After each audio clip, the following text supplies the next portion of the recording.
जैसे ही गौरैया अपने बच्चे और अपने साथी लाल चिड़े के साथ वहां से उड़ गई, कौवा बस चुपचाप उन्हें जाता हुआ देखता रह गया। उसके पंख ढीले पड़ गए थे और आंखों में पछतावे की नमी भर आई थी। मैंने बदला लेने के चक्कर में क्या कर दिया? जिसे मैं सबसे ज्यादा अपना मानता था उसी को दुख दे दिया। उस रात कौवा अपने घोंसले में नहीं गया। वह उसी पेड़ के नीचे बैठा रहा जहां कभी वह और गौरैया साथ बैठकर घंटों बातें किया करते थे। उधर कुछ दिनों बाद गौरैया की तबीयत अचानक खराब हो गई। लाल चिड़े, आज मेरी तबीयत बिल्कुल ठीक नहीं है।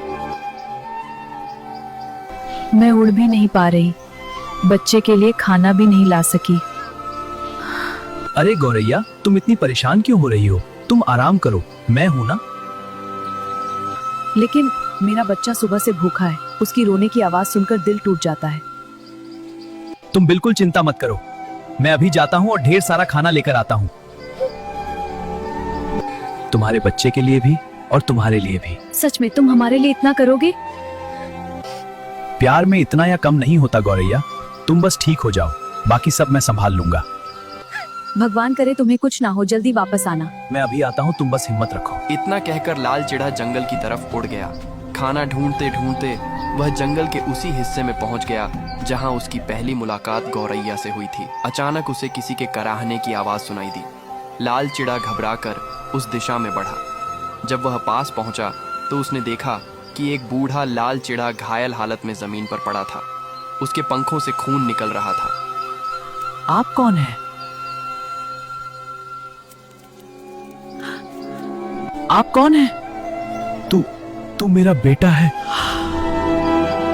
कई साल पहले जब तुम, मैं और तुम्हारी माँ साथ में खाना ढूंढने निकले थे, तभी शिकारियों ने हम पर हमला कर दिया था।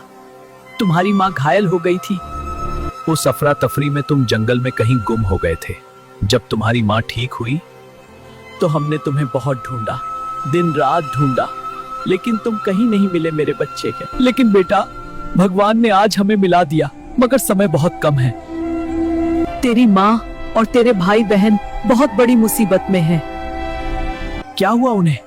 कुछ देर पहले शिकारी आए थे, उन्होंने पूरे परिवार को पकड़ लिया। मैंने उन्हें बचाने की बहुत कोशिश की, लेकिन मैं अकेला था और वो बहुत ताकतवर थे। ये सुनते ही लाल चिड़ा सन्न रह गया। हे भगवान, ये कैसा इम्तिहान है? एक तरफ बीमार पत्नी गौरैया, एक तरफ उसकी बीमार पत्नी और छोटा बच्चा था और दूसरी तरफ उसका असली परिवार। तभी पीछे से एक आवाज आई। अगर दिल साफ हो तो रास्ता खुद बन जाता है। तुम अकेले नहीं हो। तुम यहाँ? मैं रोज दूर से गौरैया और तुम्हारे परिवार का ख्याल रखता हूँ, तो क्योंकि मैं अपनी गलती सुधारना चाहता हूँ और आज शायद भगवान ने मुझे मौका दिया है। तुम अपने परिवार को बचाने जाओ। गौरैया और बच्चे की जिम्मेदारी मैं लेता हूँ।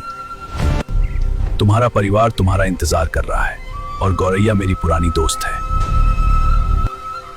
इस बार मैं उसे अकेला नहीं छोड़ूंगा। अगर तुमने आज मेरी मदद की तो मैं जिंदगी भर तुम्हारा एहसान नहीं भूलूंगा। दोस्ती में एहसान नहीं होते, बस साथ होता है।